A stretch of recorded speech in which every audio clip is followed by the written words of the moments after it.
Happy Friday, everybody. Zur is back in the tower selling some exotics.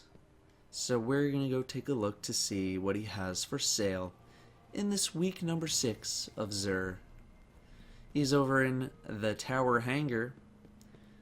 You're going to jump down the stairs, preferably do a 360, although you cannot do a no-scope. He's over off to the right, hanging out in the corner.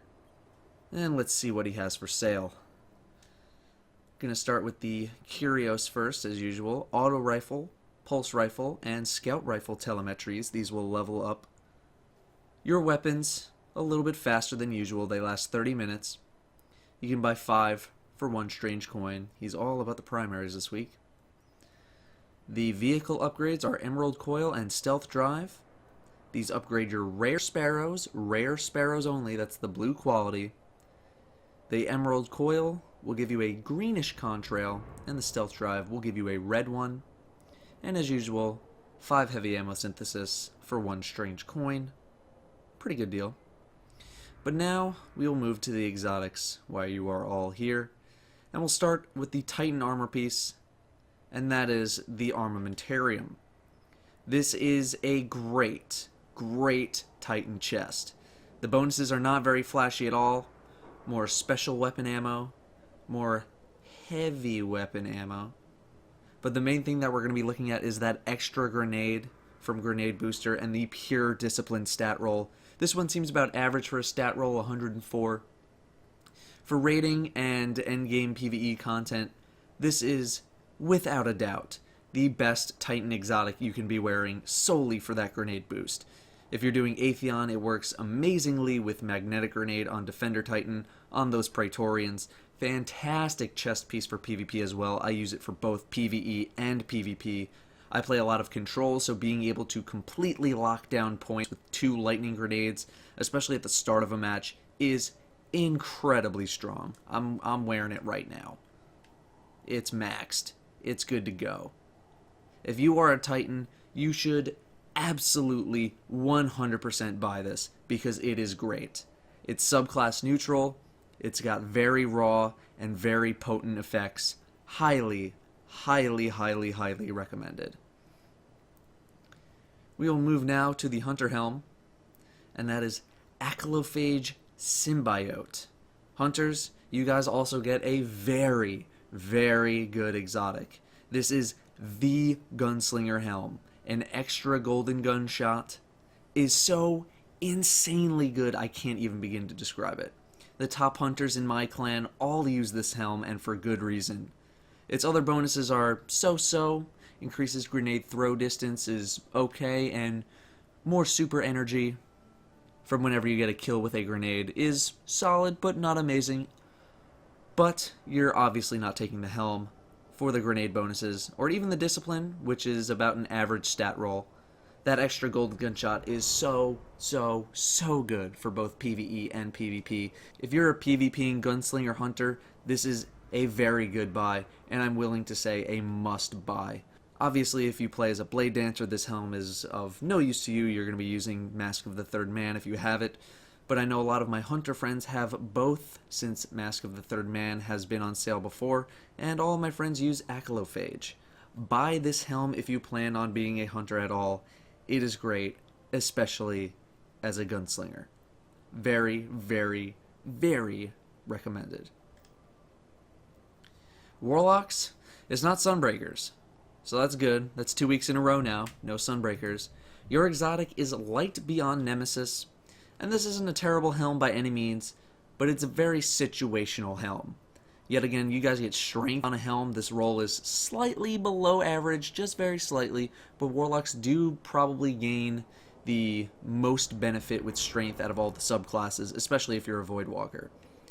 We have increased melee attack speed, always good.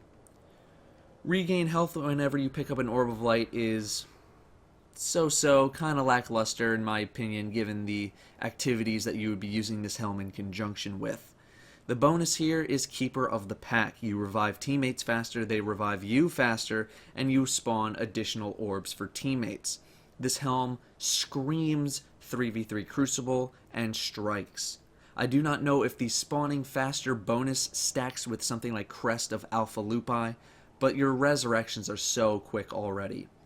If you find yourself doing a lot of 3v3 Crucible, I'd say that this is a very worthy pickup. It's definitely the best helm for 3v3 Crucible, and is much more team-based, better if you're rolling with 2 other friends in your group. If you do a lot of strikes and maybe want to play it safe, this is also a very, very solid helm. However, for raiding, this helm is lackluster at best. For people who mainly play solo PvP or do not play 3v3 at all, this helm can be ignored. This is a helm for very specific activities, and if you do those activities a lot, mainly 3v3 Crucible and strikes less so, then it's a pretty good pickup.